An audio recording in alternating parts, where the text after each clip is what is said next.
Et salut à toutes et à tous, on se retrouve à nouveau pour une vidéo sur Red Dawn Eternal. Alors la vidéo je l'avais déjà postée celle-là, mais il y a eu un petit bug quand je l'ai mise sur YouTube apparemment, on m'a signalé ça.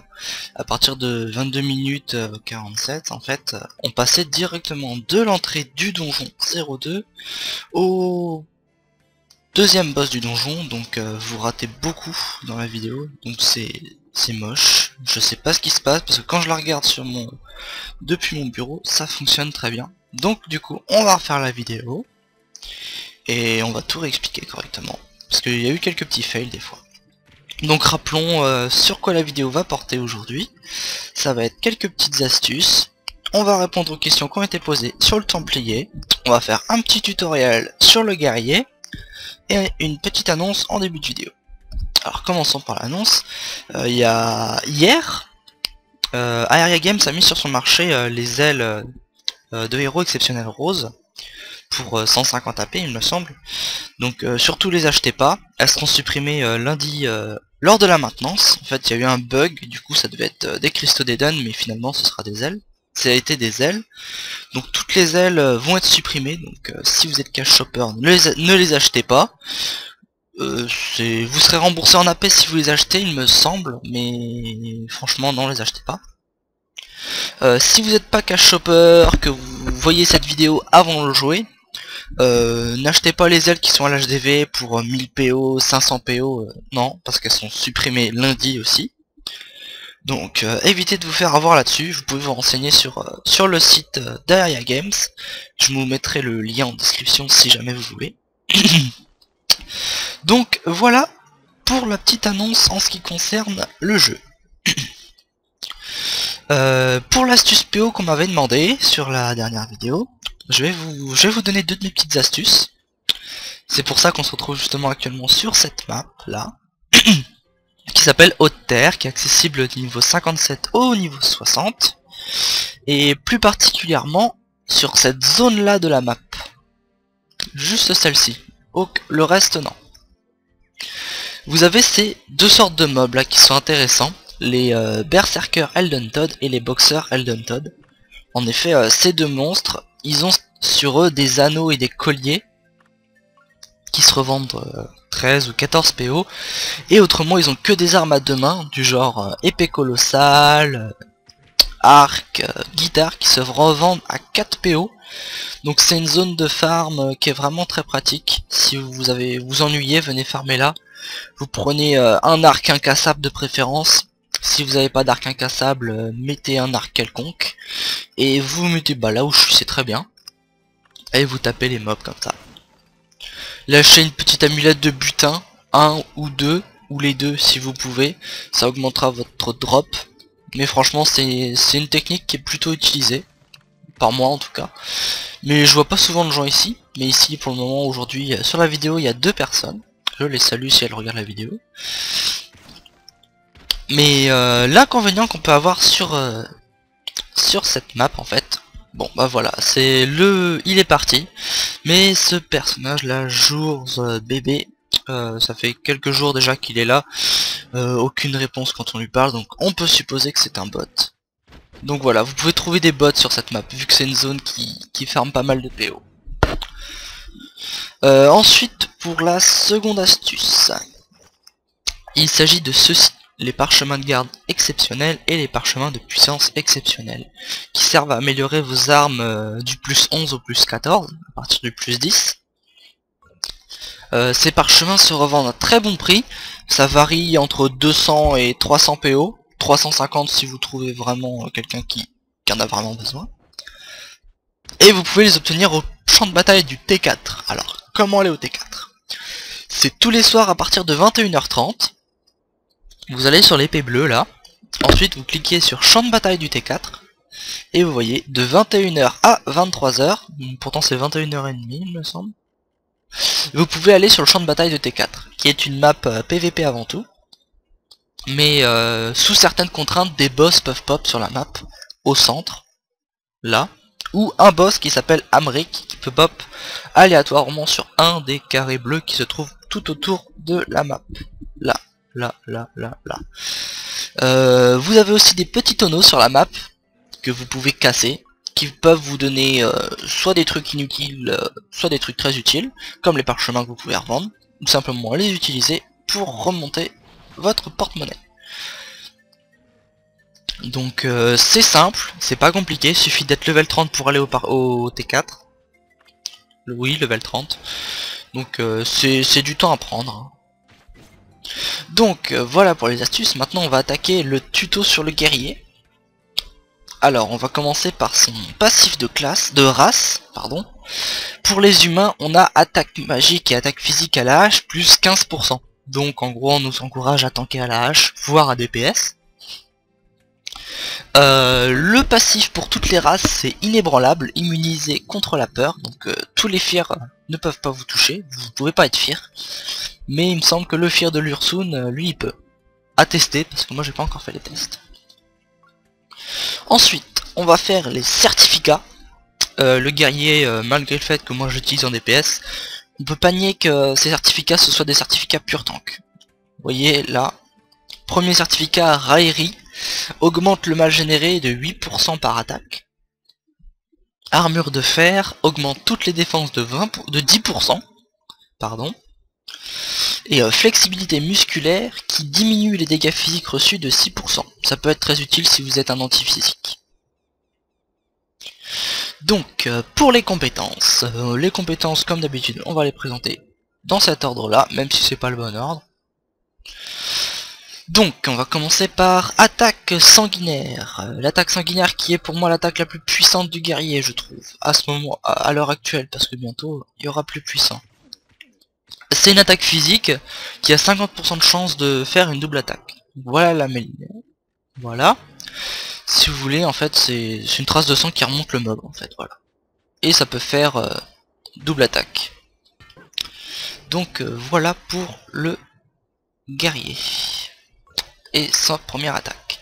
La deuxième attaque, c'est le coup de poing irrité, qui est une attaque offensive à une main pour tank. Cette attaque, j'utilise pas beaucoup vu que je joue pas à arme à une main, pardon.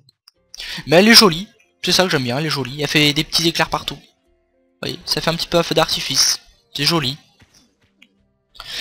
Qu'est-ce qui fait cette compétence? Elle blesse l'ennemi et augmente le mal généré. Donc c'est un sort de tank. Ensuite vous avez la charge du guerrier. Charge du guerrier qui est le deuxième skill le plus puissant du templier. Du guerrier. Et bah, il a tué le mob, je vais pas pouvoir vous montrer. Je vais prendre une arme à une main, ce sera mieux. Et en fait ça charge votre ennemi. Bon, je vais juste vous l'expliquer. Ça charge votre ennemi et ça l'assomme pendant 3 secondes. Donc c'est pratique. En général, les guerriers commencent par ce sort là. Oula, le son du jeu. Ils commencent par ce sort là. À savoir que si je ne me trompe pas, la prochaine hache éveillée, donc la 75, aura dégâts plus 150% sur la hache du guerrier. Donc c'est vraiment tout bénef.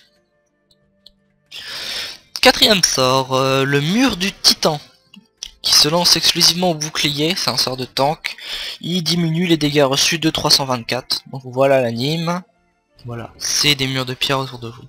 Le sort est pas tout le temps utilisé, même ça peut être pratique contre les DPS physiques. Ensuite, instinct de survie, qui est un boost. Instinct de survie qui est un boost qui augmente vos points de vie et votre guérison perso de 10%. Voilà, il dure 30 secondes, ça fait une petite flamme autour de vous. Ensuite, vous avez l'un des sorts qui est spécifique au guerrier, le sort qui augmente la défense, qui s'appelle défense d'acier. Voilà, un guerrier qui lève les bras au-dessus de vous. Donc c'est un sort qui augmente considérablement la défense.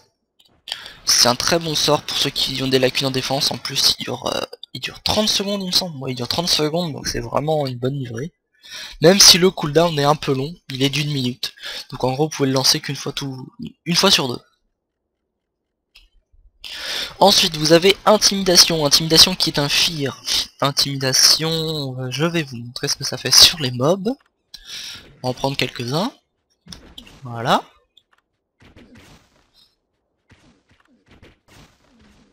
Ça devrait suffire. Voilà, et vous voyez les mobs sont fear. Ils commencent à courir dans tous les sens pendant 5 secondes pardon. Après elles viennent vous charger. Donc le fear sur un joueur, ça l'immobilise et ça l'empêche de faire quoi que ce soit. Il va pas courir dans tous les sens, hein, vous en faites pas. À utiliser si en PVP par exemple, si en PVE, si vous êtes en danger, vous avez un pack de mobs autour de vous, le heal est mort, hop, vous firez les mobs, vous aurez un petit peu de répit. À savoir que ce sort il a une contrainte. Si votre adversaire, il ne fonctionnera que si votre adversaire est du niveau égal à la compétence. Donc là, vous voyez, moi il est 75, égal ou supérieur au niveau de la cible. Si votre cible a un niveau supérieur à votre compétence, il fonctionnera pas, il servira à rien. Donc à ne pas oublier ce petit détail. Ensuite vous avez la provocation de groupe. La provocation de groupe, ça c'est mon chouchou. Surtout que maintenant j'ai mis une glyphe qui augmente sa taille de 1,5 m. Alors si vous voulez le nom, c'est la glyphe serein du guerrier. Avec une hache, c'est juste génial. Vous arrivez au milieu d'un pack de mobs, vous faites provoque de groupe, ils sont quasiment tous KO. À savoir que la provocation de groupe génère moins d'attirance que la provocation solo. Donc si par exemple je fais... Attendez. Ouais, je vais prendre ça. Si je fais la provoque comme ça, et que je fais ça après... Bon, ça la one shot, mais normalement il y a un petit message système qui apparaît pour vous dire que un statut plus puissant est en cours. Donc la provocation de groupe est moins puissante que la provocation spécifique. En dernier sort, vous avez l'euphorie, qui est un sort, c'est pour ça que je dis que le guerrier est masochiste. Plus vous allez recevoir de coups de la part des mobs quand vous l'activez, plus vos points de vie et vos dégâts, votre attaque sera augmentée. Donc regardez. Vous pouvez voir, à chaque coup reçu, il y a un point en plus. Et c'est cumulable 10 fois. Et au final, ça vous fait, vous voyez, au niveau 75, 1530 d'attaque, de points de vie, et 2720 d'attaque en plus. Ce qui est pas négligeable. C'est déjà bien. Il y a un sort 72. C'est un boost qui augmente votre parade et votre blocage, il me semble. Je l'ai pas acheté, j'en ai pas besoin pour le moment. Peut-être pour la parade, mais bon. J'en vois pas l'utilité à l'heure actuelle. Donc voilà pour le tutoriel sur le guerrier. Sur les compétences du guerrier, pardon, parce qu'on n'a pas fini. Voyons son arbre des compétences et ses certificats. Si vous êtes DPS, faites un carré vert, de préférence avec chance, taux de critique, vitesse d'attaque, dégâts critiques. Si vous avez suffisamment de dégâts critiques, je vous conseille de mettre... soit de la probabilité de double attaque, soit de la pression, le stun si vous voulez. Si franchement vous avez pas de place, mettez la réduction de dégâts, ce sera toujours agréable pour celui qui tank, hein, si vous faites pas trop de mal généré. Et ensuite faites un triangle, des trucs que vous voulez en fait. Moi j'ai fait un triangle orange. Mais bon, faudrait que je change parce que le bonus de centre c'est dégâts de torgnole et d'attaque furieuse plus 10%. Donc ça c'est que pour les DPS de classe orange. Donc pourquoi pas un jour placer un petit certif vert ou jaune à la place. Donc pour l'arbre des compétences. Moi je l'ai monté en DPS. En même temps on peut pas dire que le guerrier, hormis cette ligne là, soit vraiment axé du pur tank.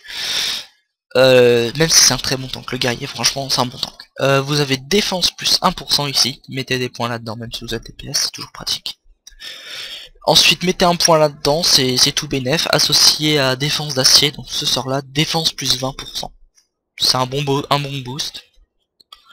Vous avez PV max plus 1%, moi j'ai mis dedans parce que j'avais des points à mettre quelque part et j'avais pas envie de les mettre ailleurs pour le moment.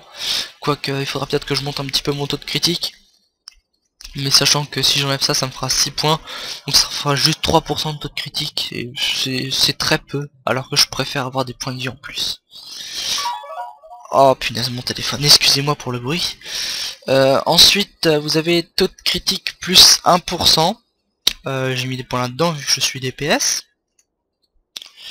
Je mis 10 points. Ensuite vous avez force plus 1%. Pour les DPS c'est bien, mais c'est surtout pour ça qui va être utile. Pour débloquer ça, je vais vous l'expliquer quand on sera sur cette colonne. Ensuite vous avez à chaque attaque niveau du mal généré plus 2%. Si vous êtes tank et que vous avez des lacunes en mal généré, mettez des points là-dedans.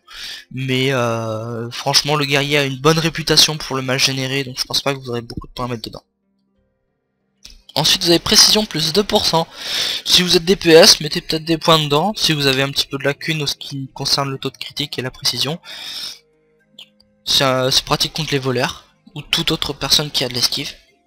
Ensuite pour tank, guérison personnelle plus 1 par niveau. Oui et non. Parce que même si mettre des points dans la guérison personnelle ça facilite la tâche au heal. Faut savoir que maintenant même si vous n'avez pas beaucoup de guérison personnelle, on peut vous healer fort. C'est pas parce que vous allez mettre 10 points dans ça que vous allez être le tank qui se fera healer du 30k et tout ça. Ensuite on en revient à la ligne dont je parlais, voilà celle-là. Une fois que vous avez mis 10 points là-dedans, vous aurez débloqué attaque magique et physique à l'âge plus 2%, vous pouvez mettre 5 points dedans.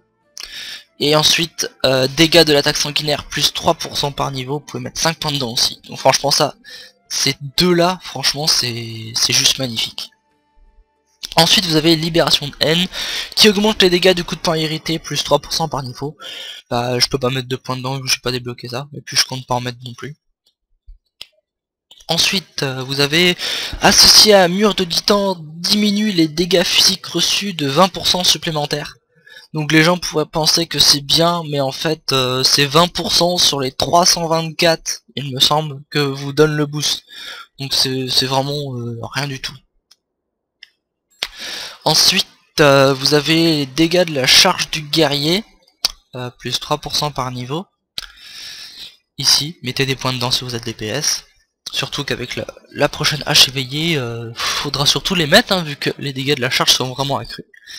Ensuite vous avez entraînement à la survie, instant de survie plus 1 seconde par niveau. Alors franchement inutile, pour moi c'est inutile.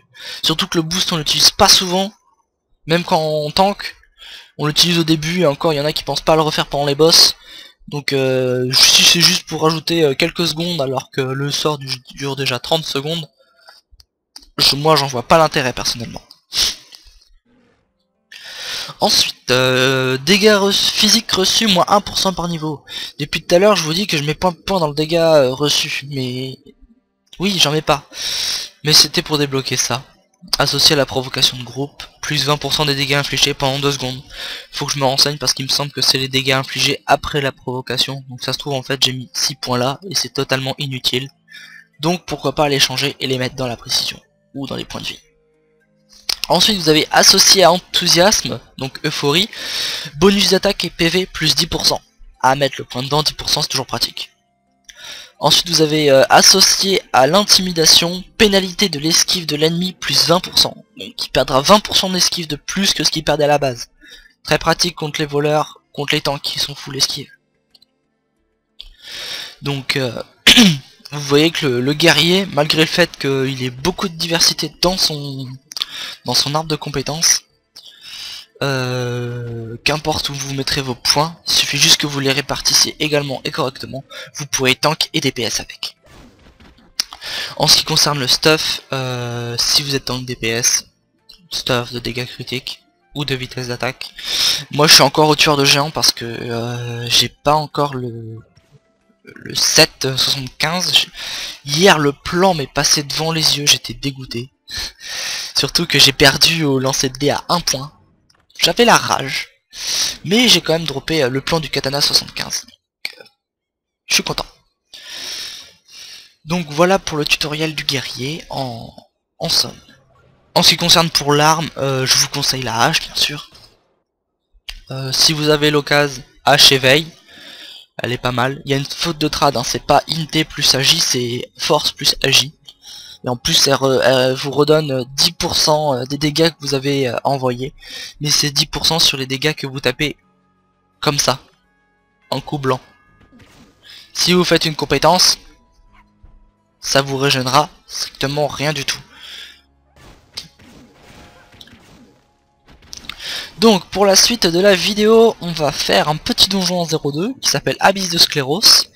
Donc c'est le donjon dont je vous avais parlé sur l'ancienne vidéo.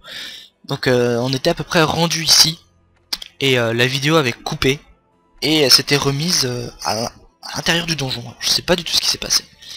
Mais avant de rentrer dans le donjon, on va parler du Templier, vu que vous m'avez posé certaines questions.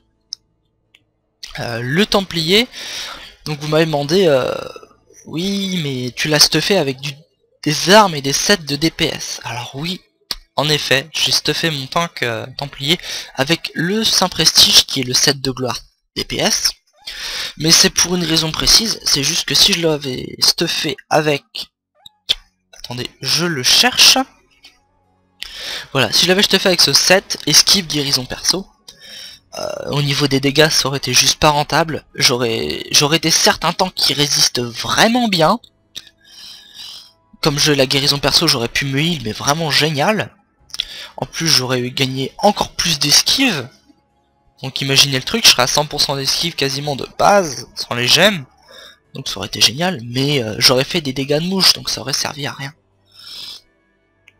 Donc autant mettre un set comme ça. Mais pourquoi pas prévoir un jour de faire quand même le set pour voir la différence. On sait jamais. Mais franchement c'est à réfléchir. Donc votre Templier vous pouvez le stuffer de diverses manières. Franchement tous les sets lui conviennent. Tous les sets lui conviennent vu qu'il est magique et physique. Et faut juste que vous adaptiez vos équipements, vos enchantements, vos gemmes au set que vous avez mis. Parce qu'il faut savoir que les 7 éveils donnent des bonus bruts qui sont vraiment énormes. Donc vous pouvez vous permettre de gemmer totalement l'inverse de votre set. Donc on va rentrer dans le donjon, Abysse de Scléros. Qui est accessible au niveau 64 ou 63, je sais plus. Ça fait très longtemps que je suis pas rentré dedans. Tiens, j'ai reçu coffre d'élite, je savais même pas. Ça j'en ai pas besoin. Donc le donjon en lui-même est très joli. Au début c'est plus une grotte à moitié dévastée. Le donjon est vraiment très bien fait. Les boss sont très bien faits. À une période le donjon était redouté pour son dernier boss. Parce qu'il pouvait vous bouffer tous vos points de vie en un coup. Donc fallait vraiment le tuer vite et s'organiser au niveau du heal et du tank. Donc il y a beaucoup de gens qui avaient eu du mal, mais maintenant avec les DPS qu'on a, c'est juste très facile de faire ce donjon, même en normal. Vous trouvez un bon groupe. C'est avec les possibilités de stuff qu'on a à l'heure actuelle, vous pouvez faire ce donjon très facilement. Organisez-vous un minimum quand même, parce que il peut arriver, oui, il peut arriver que même si vous êtes des gros niveaux, vous pouvez vous faire battre si vous n'allez pas assez vite. Par exemple à cause d'un boost précision esquive, d'un boost point de vie, d'un boost de revanche sanguinaire, je sais pas. Donc moi j'ai eu de la chance, j'ai jamais eu de vrais problèmes en ce qui concerne ce donjon. Mais franchement, faites quand même gaffe, les boss en général dans ce donjon sont assez réputés pour faire des retournements de situation. Donc au niveau du donjon, vous voyez, on a un petit peu changé d'environnement. On est passé de la grotte chaude, aux couleurs chaudes, à une couleur glacée. Parce qu'apparemment, d'après l'histoire du jeu, le dragon au bout du donjon serait un chevalier à la base qui a tenté de tuer un dragon et il a fini transformé en dragon lui aussi. Et il a gelé toute la grotte. Donc le premier boss, Liamu. Toxine liquide, une attaque magique qui fait effet à 6 mètres, attaque et attaque magique de la cible, moins 10%, guérison perso, pardon, moins 20% cumulable, donc en gros il diminue votre attaque et votre guérison perso. C'est annulable, donc les heals, annulez ça, si vous pouvez. Punition sacrée, je vais rien dire là-dessus parce qu'il me semble qu'elle a un problème de trad, parce que je crois que c'est un sort physique, donc je vais rien dire pour le moment. Attaque rapide améliorée, attaque 3 fois l'adversaire, dégâts diminués à chaque coup, toute attaque au corps à corps est annulée, vos attaques, hein, pendant 6 secondes à débuffer. Drain de vie augmente l'attaque magique de 14 859, dégâts obscurs dans un rayon de 6 mètres, et vous inflige une dot de 670 cumulable. En plus, il vous fait pop des petits mobs sur la tête. Ensuite, son trophée, tête de Liamu. Force et unité plus 23, chaque attaque a 2% de chance d'invoquer un chevalier sans tête. Un chevalier sans tête, c'est un lui mais en plus petit. Ce trophée, je le comprends pas parce que force et unité, pour moi, c'est deux stats qui sont opposés. Donc j'ai ma petite idée sur la classe, mais j'ai pas trop envie de vous orienter sur une fausse piste. Donc on va faire le boss. On va faire l'AVP tant qu'à faire, parce que ça se trouve, on pourra peut-être faire tomber un PNJ, hein. Ce serait rigolo. Quoi qu'il me servirait pas à grand chose. Je suis toujours sans guilde. Mais bon, j'ai quand même un forgeron renommé. D'ailleurs, petite annonce, hein, s'il y a des gens qui veulent un forgeron renommé, je vends. J'ai besoin d'argent. Même si j'ai beaucoup d'argent déjà, je fais mes succès enchantement, ça coûte cher. Alors, ça vous faites pas voir, c'est des mobs. Des petits mobs de cristaux qui peuvent vous geler, vous sniper en triple attaque de glace. Donc méfiez-vous, c'est tout. Sinon ils sont pas vraiment méchants. Eux par contre oui, ils sont méchants. Quand vous avez le niveau du donjon, ils sont méchants. Ils vous font des triples attaques à distance. Ils sont assez réputés pour pourrir un run de sclérose, on va dire. Bon, qu'est-ce qu'il fait lui? Voilà. Oui, des fois il re-rentre dans le sol, mais vous savez pas pourquoi. Donc deuxième boss, Tienro. Tienro qui est un boss magique. Bon, on va commencer par son trophée, tiens. Diminue les dégâts reçus de 35 en cas d'attaque. Pas utile, pas très utile je trouve. L'attaque a 5% de chance de baisser la vitesse d'attaque et la vitesse d'invoque de 30% de votre cible pendant 10 secondes. Excusez-moi, j'ai encore baillé. Alors, en ce qui concerne les skills, congélation, attaque magique en croix à 18 mètres, gèle la cible pendant 3 secondes. Guérison, alors il n'y a pas la description, mais je connais son effet. C'est un renvoi qui fait sur lui, qui renvoie tous vos dégâts magiques. Si vous êtes DPS magique, tapez pas. Sinon vous allez mourir. Torgnole, attaque physique plus 990, dégâts infligés, défense de l'ennemi moins 4128. Anti-tank, à débuffer si votre tank a pas beaucoup de défense. Art du glaçage amélioré, attaque magique à 29 718, inflige des dégâts de glace à l'ennemi et augmente l'attaque et l'attaque magique de l'invocateur de 10%. C'est un boost et une attaque. J'aimerais bien voir ce genre d'attaque, franchement. C'est sympa. Donc on va aller le faire. S'il s'est pas enfui. Je suis sûr qu'il s'est enfui. Où qu'il est. Oui, parce qu'en fait il marche sur toute cette ligne. Vous pouvez le repérer grâce à la tête de mort. Très pratique ça, la tête de mort. Alors, le voilà. Ah oui, j'oubliais, ce boss aussi il bump. Donc placez-vous contre un mur quand vous l'affrontez. Ça vous évitera d'être bump. Ah, je suis pas armé, quel idiot. J'avais pas mis ma hache. En ce qui concerne ensuite le reste des nouvelles, ça fait longtemps que j'avais pas fait de vidéo, 2 semaines il me semble. Donc vous demandez mais qu'est-ce qui s'est passé? C'est simple, en fait il y avait un petit problème sur mon PC, donc j'ai pas pu filmer. Donc je l'ai ouvert. J'ai fait sauter la garantie. Non je rigole, la garantie était déjà morte. Et je l'ai bricolé. Je l'ai réparé. Comme quoi les études, franchement au niveau informatique, ça peut servir. Ça vous évite de payer 80 € alors qu'il y a juste une petite soudure à faire. Donc le dernier boss, Toreyas. Son trophée est très convoité, c'est un trophée de DPS. En cas d'attaque, dégâts de glace plus 65, l'attaque a 5% de chance d'augmenter la force et la chance de 141. La fusion avec le dictionnaire de Spenja est juste énorme.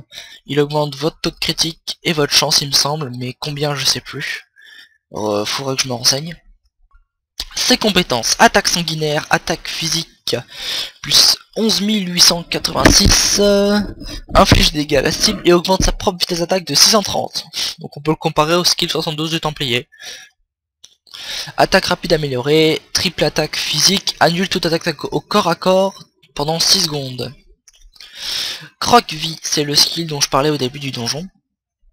Le dragon, le boss s'endort, et il vous vos bouffes, vos points de vie. Il vous reste que 1 point de vie pendant 1 seconde. Vous me direz, une seconde c'est rien, mais c'est suffisant pour que le boss se réveille, parce que des fois il se réveille même s'il doit dormir pendant 2 secondes, et qu'il vous envoie une patate en AOE, et c'est bon, tout le groupe est mort. Coup destructeur, attaque physique, dégâts infligés à l'ennemi doublés. Donc en gros, c'est un debuff qui double vos dégâts, les dégâts que vous recevez. En ce qui concerne le boss, je fais une petite aparté avant de le commencer. Franchement, je le trouve over stylé. Vous avez vu ça un peu? Il est beau quand même. Dragon avec les pics et tout. On se croirait dans le film du dragon. Donc allons-y. Le boss en lui-même est pas compliqué, quand vous êtes en normal. Faut juste le tuer vite avant qu'il vous fasse son bouffe vie en fait. Et tout se passera très bien pour vous. Alors, voilà. Donc c'était le donjon Scléros. Si vous voulez un jour je vous le ferai en 0.10. Ou peut-être en héros. Mais la vidéo risquerait d'être longue quand même. C'est pour ça que je fais pas en fait de vidéo instance 75, 70 pour le moment. Parce que j'ai peur que les vidéos soient vraiment trop longues. Parce que des fois on peut tomber sur des très mauvais groupes. Comme des très bons groupes où le donjon va être torché en 2 secondes. Donc à voir si je vous propose un jour une instance 75 pour vous montrer la différence. Donc en ce qui concerne les futures vidéos, pour me rattraper du retard et de la petite erreur qu'il y a eu sur la vidéo du guerrier, l'ancienne, je vais vous refaire une vidéo demain. Comme ça, ce sera un tutoriel sur le samouraï, on m'a demandé un tutoriel sur le samouraï, donc je vais vous faire un tutoriel.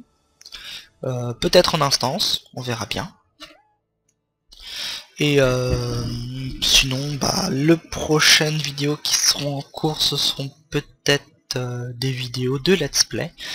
Pourquoi pas vous montrer l'environnement du PVP en T4 ou du PVP à Yu Sakura, ou peut-être une GVG, qui sait, si jamais ça vous intéresse.